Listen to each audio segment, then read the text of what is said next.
Laqueadura, vasectomia, segurança pública, revista íntima e trabalho escravo. Todos esses são temas que podem ser discutidos aqui, no Supremo Tribunal Federal, neste mês de março.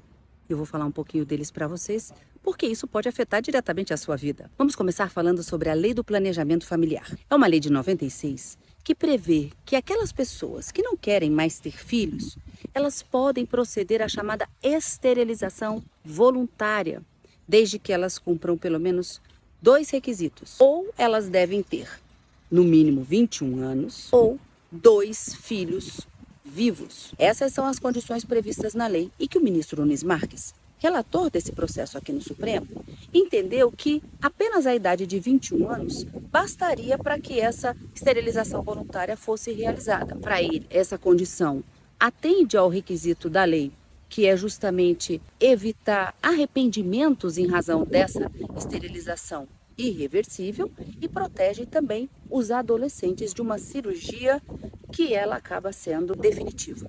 O julgamento pode ser retomado a partir dos votos dos demais ministros. Um outro tema que também está no Supremo envolve segurança pública lá no Rio de Janeiro e fala do alto índice de mortalidade da polícia do Rio de Janeiro, envolvendo uma alegação de omissão do Estado na política pública de segurança. O ministro Edson Fachin já votou o mérito agora em fevereiro, e o julgamento pode ser retomado também para saber se homologa ou não o plano que foi apresentado pelo governo do Estado do Rio de Janeiro aqui no Supremo para diminuir essas mortes naquele estado. Um outro assunto é sobre revistas íntimas, e a gente já falou disso aqui outras vezes. A discussão é saber se um visitante, quando vai até o presídio, ele ser submetido a uma revista em que ele tenha que expor as partes mais íntimas do seu corpo, a partir da retirada da roupa toda ou de parte dessa roupa, se essa situação ela deve ser considerada ilegal e vexatória a ponto de anular a prova que foi obtida a partir dessa revista íntima. Eu explico melhor.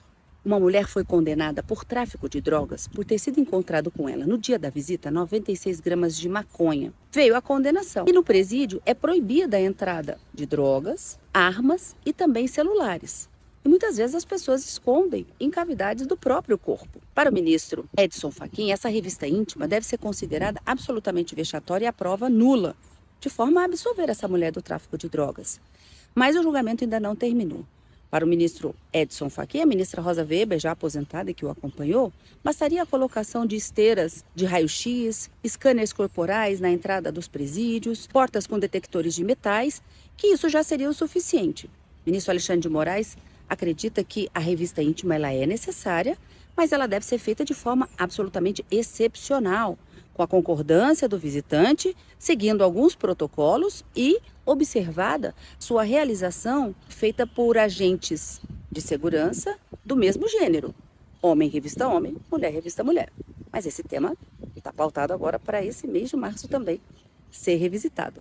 E um outro tema que ainda não veio ao plenário, mas que pode ser discutido envolvendo o trabalho escravo. Olha que interessante. Uma lei do Estado de São Paulo está sendo questionada aqui no Supremo porque ela determina a cassação da inscrição do contribuinte de ICMS de toda empresa que tenha, dentro da comercialização na sua atividade, a fabricação ou industrialização de produtos que, de uma certa forma, utiliza, de maneira direta ou indireta, o trabalho escravo. Isso significa dizer que essas empresas, se no processo administrativo for apurado que existe o trabalho escravo nessas etapas de fabricação do produto da atividade, elas não vão poder mais emitir notas fiscais, e essa restrição deve durar pelo prazo de pelo menos 10 anos a partir da cassação. E isso está sendo questionado aqui no Supremo. É constitucional ou não? O Estado pode ou não pode legislar sobre esse tema? Outros assuntos estão lá na página do próprio Supremo Tribunal Federal, stf.jus.br. Toda quarta e toda quinta a gente se vê aqui no Supremo. Não perca.